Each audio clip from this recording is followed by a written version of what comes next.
What's happening mga memsers? Welcome back to my channel para sa isa na namang video para magbigay ng good news o update sa inyo tungkol sa isa sa mga most anticipated anime MMORPG na Blue Protocol. So, sobrang saya ko guys. Parang ganito kasaya.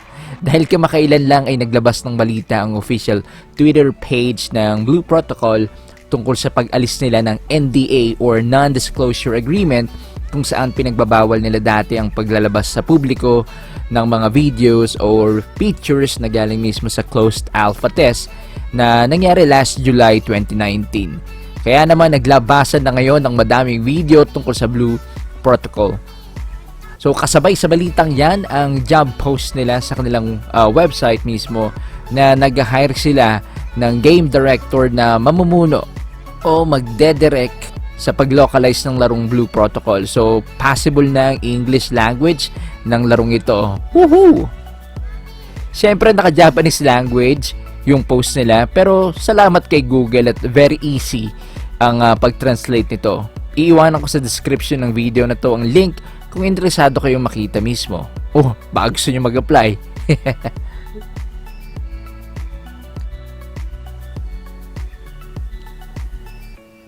So ngayon, samahan nyo ako na panoorin at pag-usapan ng ilan sa mga videos ng 4 na playable characters mula sa larong to. Ang Aegis Fighter, Twin Striker, Blast Archer at Spellcaster. Pero bago ang lahat mga mamsers, gusto ko lang linawin na lahat ng sasabihin ko ay opinion ko lamang base sa kung ano nakikita ko. Lalo na't hindi pa naman English ang language ng game na ito. So, umpisaan natin to sa Blast Archer. Anyway, mukhang pwede ka mag-initiate ng dungeon runs anytime dito. Then, katulad niya, nag-start na yung matching para sa mga makakasama mo at gaya ng nakikita nyo, up to 6 characters ang limit ng run na to.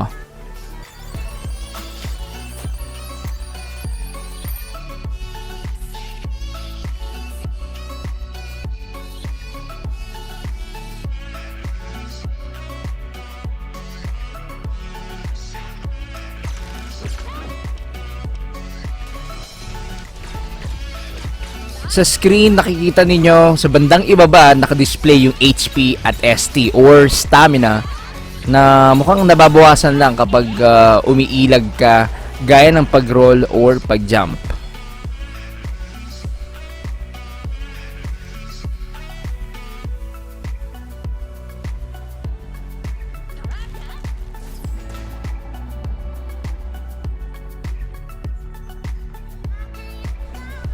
Napansin ko lang din na may mga pa-obstacle course pa, no?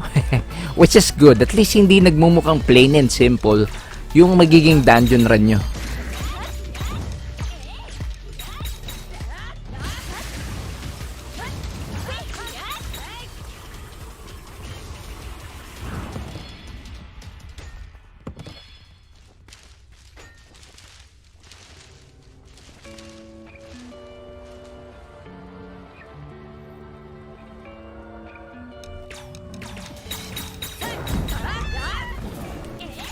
Gusto ko yung mga ganitong klaseng combat style action at hindi yung point and click lang. At least ito challenging dahil kailangan mo mag-aim para tamaan yung target mo.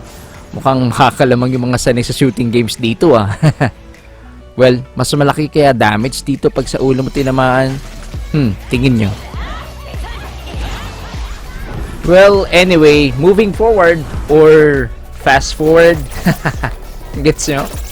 Well, dediretso na tayo ngayon sa boss fight para at least makita natin yung tsura ng mga boss dito or at least ilan sa mga boss dito.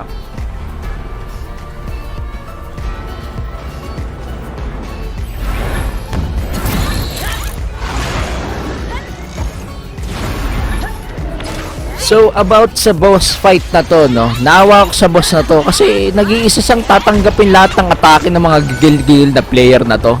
So, ayun. Tapos agad ang buhay niya bago ko pa siya i-describe. Siyempre, hindi mawawala ang rewards na matatanggap ng bawat player sa tuwing matatapos o makiklear nila ang dungeon run. Aba, teka. Nakita niyo ba yon? Nakita nyo ba na parang nag-charge yung arrow shower or mala arrow shower niyang skill from level 1 to level 2. So mukhang yung upgrade ng mga ganong klaseng skill dito ay depende kung sa anong level mo ititira or ikakast yung skill na yon. Katulad ng ipapakita ngayon nito ni Spellcaster. So, maaaring depende yung lakas at effectivity ng skill base sa level na itinira or kinast mo. For example, kung may status effect yung ice skill na slow, maaaring maging mas matagal bago mawala yung effect nun sa kalaban.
So ngayon para sa mga soloista na pag nagki-quest ayaw na may kasama, gusto solo lang.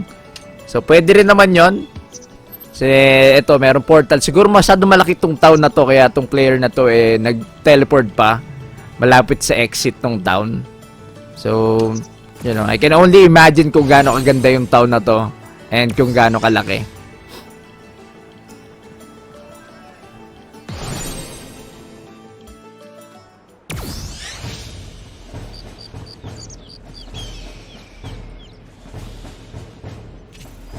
So dito maiba naman, hindi puro dungeon runs yung nakikita nyo. So siyempre may mga quest din naman outside or sa labas ng town. And siguradong hindi naman kayo maliligaw dahil naka-mark naman yung pupuntahan nyo. And ito, meron pang yellow marker na ituturo sa inyo yung tamang daan para di ka maligaw. So, hahayaan ko na kayo na enjoyin yung clip ng dalawang natitirang class, which is itong Twin Striker na dual weapon wielder at kasunod yung Aegis Fighter na sword and shield naman. Since hindi ko naman na madedescribe yung mismong skill na gagamitin nila dahil Japanese language pa din naman to, sapat na para sa akin na nagka-ideya ako sa gameplay ng laro na to. Kung may mga bagay man na interesado pa akong malaman yun yung kung hanggang saan ang kayang puntahan ng mga player sa mundo na to. Kung pwede bang puntahan lahat ng kayang tanawin ng mata mo. Kung magkakaroon ng mount, pets, bahay para sa clan or guild, PvP, guild or clan war, well, marami pang pwede mangyari. I'm sure matatagalan pa pero at least may chance na for global release. At yan ang aabangan natin mga mamsers. So kung excited ka na din sa game na to, i-like mo na yung video na to. Kung hindi naman interesado or kung hindi ka man naging interesado, i-like mo na din. Sayang naman yung panonood mo. So yun lang mga mamsers, huwag kalimutan mag-subscribe at i-click ang bell button para updated ka sa mga susunod na videos ko. Maraming salamat muli sa pakikitambay mga mamsers. See you next video. See ya in game. Peace out.